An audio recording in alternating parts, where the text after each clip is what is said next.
I'm going to go to slideshow mode. Okay, so my name is Jessie. I'm a physical therapist. I specialize in pelvic floor dysfunction, but I concentrated in nutrition in college. So I think that this is a topic that's very important for everyone to know. This is just very general information that you may or may not know, but it seems like there's a lot of people who don't have this information, so I just wanted to get it out there. If you have specific conditions that you're dealing with or want more specific individual advice, I would definitely recommend that you speak with a registered dietitian. And I know um, that I have some recommendations if anyone is looking for any. So let's go over the macronutrients. So this is, I think a lot of people are familiar with these um, macronutrients. I just don't know if people know that that's what they're called. So your carbohydrates, your fats, and your proteins are considered your macronutrients. That's because that's where you're getting most of the energy from the things that you're eating. So carbohydrates, also known as sugars, fats, sometimes called lipids, and protein, which can be animal-based or plant-based.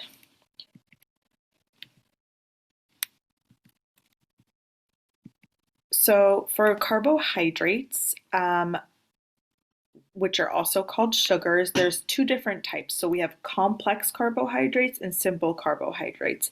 And basically what that means is how much effort your body puts into breaking down the carbohydrate. So a simple carbohydrate is already broken down basically to its simplest form. So your body doesn't really get a lot of energy from it because it's not really breaking anything down. So you're still getting energy from eating the thing itself, for example, a piece of candy. While a complex carbohydrate is chemically more complex, so you're getting more energy as your body is breaking down that type of carbohydrate. So that's something like a whole wheat bread. Um, so your body is able to generate 4 kilocalories of energy per gram of carbohydrate. So you're going to find carbs in grains, fruits, vegetables, and dairy. So anytime someone says, "Oh, I'm not eating carbs," they're usually referring to simple carbs. They're not really talking about fruits and vegetables in general. It's also in dairy, like in milk. So basically, when you eat a carbohydrate, it goes into your bloodstream after it goes through the digestive process, and it's found in the blood as glucose. So if you've heard people say fasting glucose or high glucose, that's what that means. So simple carbs increase your blood glucose very quickly. Um, and usually it goes away very quickly. So we'll talk about this a little bit more later. Um, but once your body decides it doesn't need that blood glucose, it's going to store it in your body as something called glycogen. So um, there's two main places that your body stores this glucose as glycogen, and it's your skeletal muscle, so the muscles of your body, and your liver. So skeletal muscle stores some of it and the liver stores the rest. So for example, if you're exercising, the first, few seconds to 2 minutes, your body is using that glucose that's in your blood. And then as soon as your body realizes, oh, we're going to be doing this activity for a longer period of time, it'll go to the glycogen in your muscles and break that down and turn it into glucose to be able to be used for energy. And then once both of those sources are used up, your body's going to start to um, create glucose from the glycogen that's stored in your liver. In plants, it's stored as what's known as starch. Um, so dietary fiber is a component of carbohydrates. So there's two types of dietary fiber, and this is something I speak with my patients a lot, especially when people are dealing with things like constipation. So there's soluble fiber and insoluble fiber. So soluble fiber helps soften your stool. It helps you feel full, and it helps lower your cholesterol. While insoluble fiber bulks up your stool and then also has decreased risk of colon cancer. So you want to make sure that you're getting both because they're doing different things. And you can find that information on your nutritional label. And if you want specifically one or the other, you can Google sources of insoluble fiber or sources of soluble fiber. Um, so, like I mentioned before, your body is really using these carbohydrates during high intensity exercise or exercises that are not really requiring oxygen to break down those energy sources. And those are very typically short periods of time. The recommendation is 6 to 10 kilograms per uh, body weight. So that's roughly 45 to 65% of your total calories for the day. This percentage varies depending on what your dietary and exercise goals are, but that's just a very general recommendation. So I want to talk a little bit about the glycemic index because this is something that I think is out there, and I'm not sure how many people are familiar with it.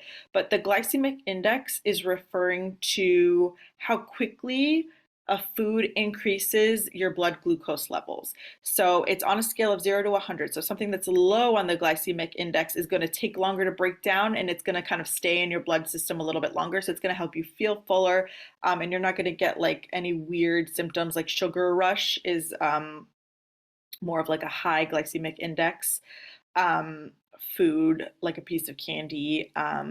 So high glycemic foods are going to shoot your blood sugar up and then it's going to drop. So you're going to crash. And that amount is called the glycemic load.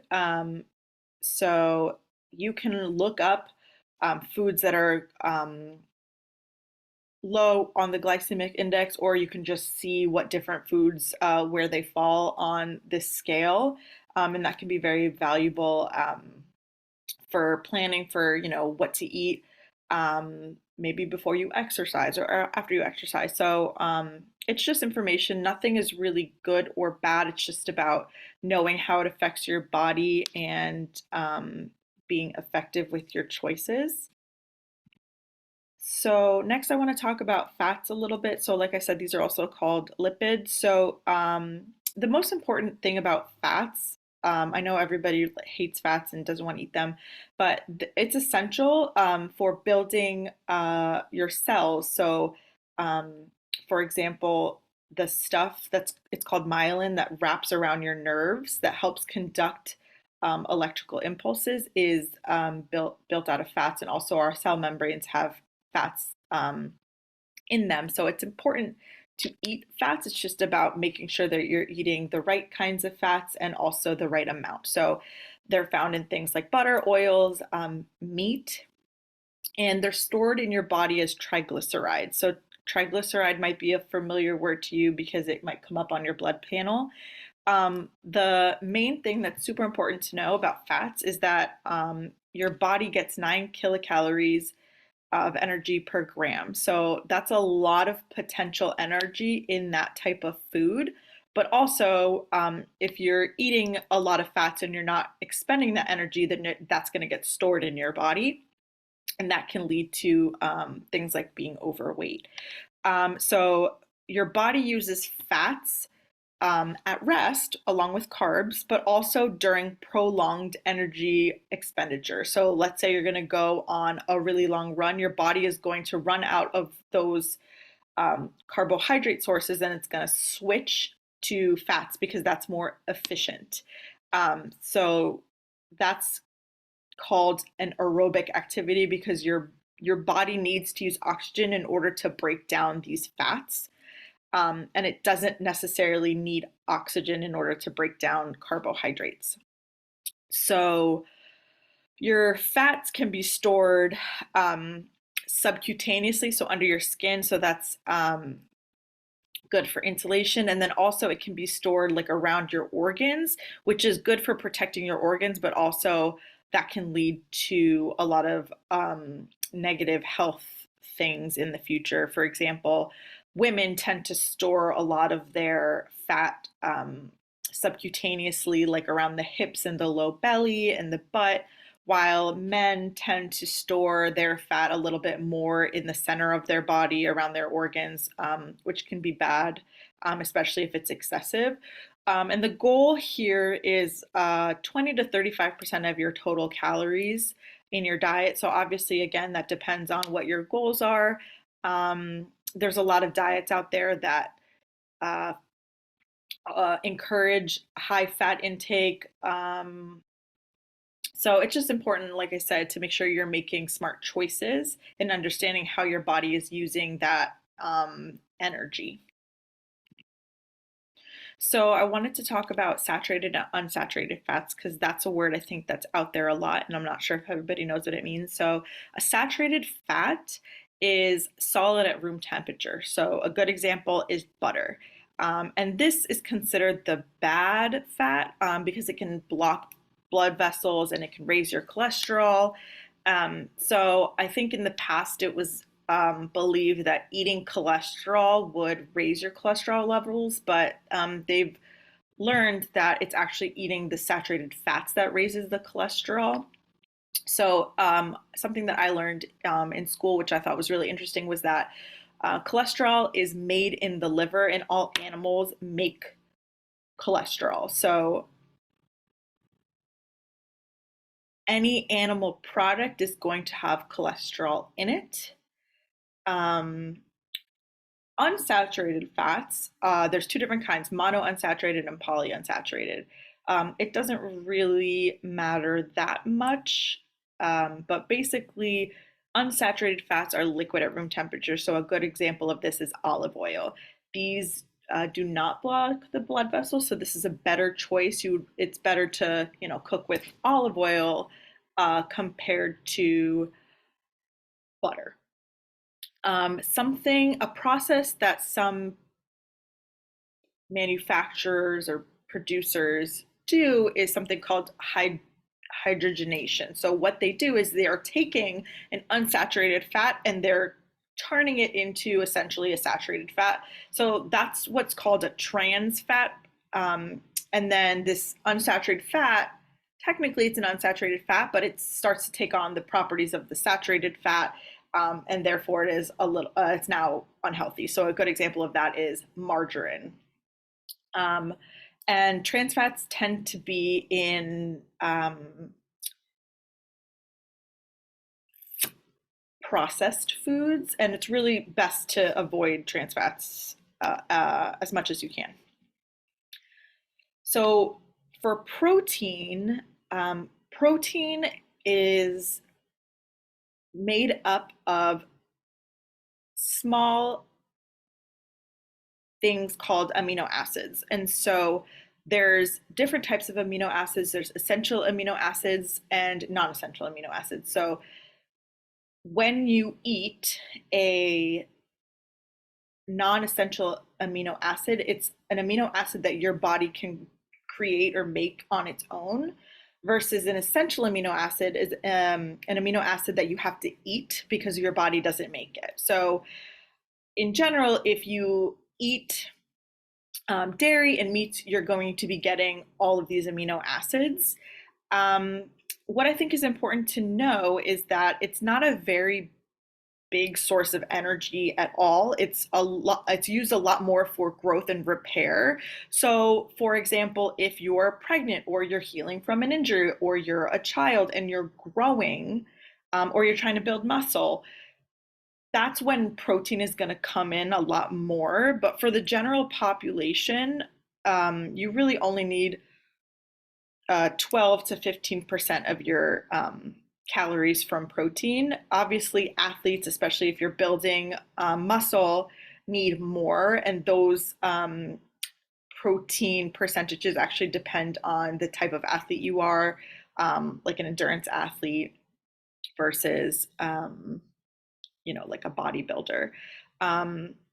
And there's evidence that more than 20% increases your risk for cancer. So you do want to keep that low. You have a lot more wiggle room, I think, with the carbs and the fats. But again, it kind of just depends on your goals. Um,